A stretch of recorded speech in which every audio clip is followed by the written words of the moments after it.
धार्मिक और सामाजिक कार्यों में अगरबत्ती का उपयोग हमेशा से होता आ रहा है। भारत में सभी समुदायों के द्वारा अगरबत्ती का उपयोग किया जाता है। इसके अलावा श्रीलंका, नेपाल और विदेशों में रहने वाले भारतीय समुदाय के लोग भी इसका उपयोग बहुत बड़ी मात्रा में करते हैं। इसकी मांग साल भर बाजार में रहती है और त्योहारों के समय तो इसकी मांगों में बढ़ोतरी काफ़ी होती है। अगरबत्ती को बनाने का व्यवसाय छोटे तौर पर या बड़े तौर पर दोनों ही रूपों में किया जा सकता है।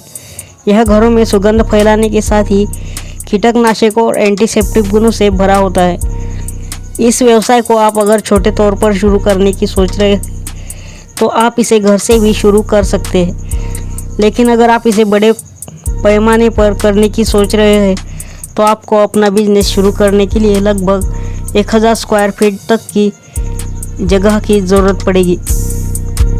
अगरबत्ती के निर्माण के समय आपके द्वारा इस्तेमाल की गई मशीन के अनुसार उसकी बनाने की संख्या कम ज़्यादा हो सकती है। अगर आप ऑटोमेटिक मशीन का इस्तेमाल कर रहे हैं तो आप 1 मिनट में 150 से 200 अगरबत्ती तक का निर्माण कर सकते हैं, और यदि आप इसके हाथों से निर्माण कर रहे हैं तो 1 मिनट में आप 100 से 50 तक अगरबत्ती बना सकते हैं।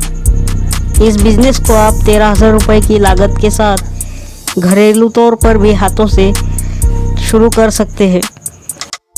इस बिज़नेस को आप 13,000 रुपये की लागत के साथ घरेलू तौर पर भी हाथों से निर्माण करना शुरू कर सकते हैं। लेकिन अगर आप अगरबत्ती के बिज़नेस को मशीन के द्वारा करने की सोच रहे हैं तो इसको शुरू करने में लगभग 5 लाख रुपए तक की लागत लग सकती है। इसके मैनुअल मशीन का दाम 14,000 रुपये तक है और सेमी ऑटोमेटिक मशीन का दाम 90,000 रुपये तक है, और हाई स्पीड मशीन का दाम लगभग 1.5 लाख रुपये तक है। सामान्यतः 2 प्रकार की अगरबत्ती का उत्पादन व्यावसायिक रूप में किया जाता है, एक मसाला अगरबत्ती और दूसरी सुगंधित अगरबत्ती के रूप में। इसको बनाने के लिए अगरबत्ती प्रीमिक्स पाउडर, जो कि चारकोल पाउडर, लकड़ी का पाउडर और जिगात पाउडर का मिश्रण होता है, इसे 2 किलोग्राम की मात्रा में लेकर फिर उसमें 1 से 1.5 लीटर पानी की मात्रा को मिलाकर उसे कड़े रूप में गूंथ लेना होता है। आप इस गूंथे हुए कच्ची सामग्रियों से 2 किलोग्राम तक अगरबत्ती आसानी से प्राप्त कर सकते हैं। फिर बांस की पतली स्टिक या छड़ी के ऊपर इसे चिपका दिया जाता है और हाथ से इसको रोल किया जाता है। उसके बाद इसको सुगंधित तेल में डुबोकर सुखाने के बाद इसकी पैकिंग की जाती है। अगर आप खुशबूदार अगरबत्ती बनाना चाहते हैं तो सुखाने के बाद अगरबत्ती को एक विशेष तरह की सुगंध वाली सामग्री में डुबाया जाता है। इसके लिए बाज़ार में उपलब्ध डाइथिल फ्लाइलाइट, जिसको संक्षिप्त में DEP कहा जाता है, और सुगंधित परफ्यूम को 4.1 के अनुपात में लेकर, अर्थात 4 लीटर DEP, इसमें अगरबत्तियों को डुबोकर सुखाने के बाद इसकी पैकिंग की जाती है। अगरबत्ती को कभी भी धूप में नहीं सुखाना चाहिए। इसे हमेशा छाया में सुखाने वाली मशीन के माध्यम से सुखाएं, अन्यथा वो मशीन ना रहे तो इसको छाया में या फिर घर के अंदर ही सुखाना चाहिए। इसको सूखने के लिए इसे अलग अलग करके रखें। अगर आप ऐसा नहीं करेंगे तो ये गीली होने की वजह से एक दूसरे के साथ चिपकने की संभावना ज़्यादा रहती है।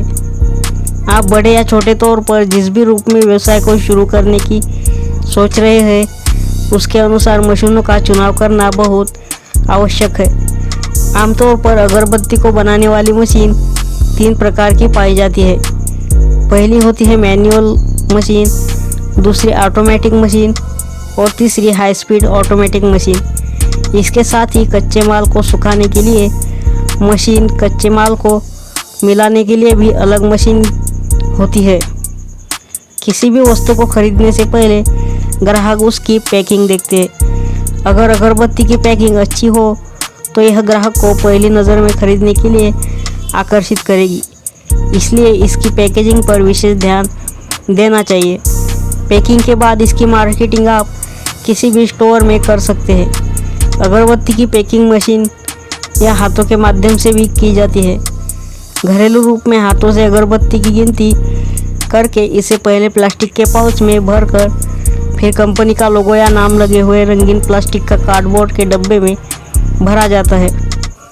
मशीन के माध्यम से इसकी पैकिंग ऑटोमेटिक रूप से होती है, जिसमें अगरबत्ती की गिनती होते हुए प्लास्टिक पाउच में भरने की प्रक्रिया अपने आप होती है। अन्यथा एक अगरबत्ती की गिनती के लिए मैनुअल मशीन भी आती है। इसके माध्यम से आप 1000 रुपये लगाकर 1500 से 1700 तक का प्रॉफिट कमा सकते हैं। उसमें आपको अब 1000 रुपये का कच्चा माल आएगा और 700 रुपये आपका प्रॉफिट होगा। इस तरह आप घर बैठे अपने एक अर्निंग का सोर्स तैयार कर सकते हैं।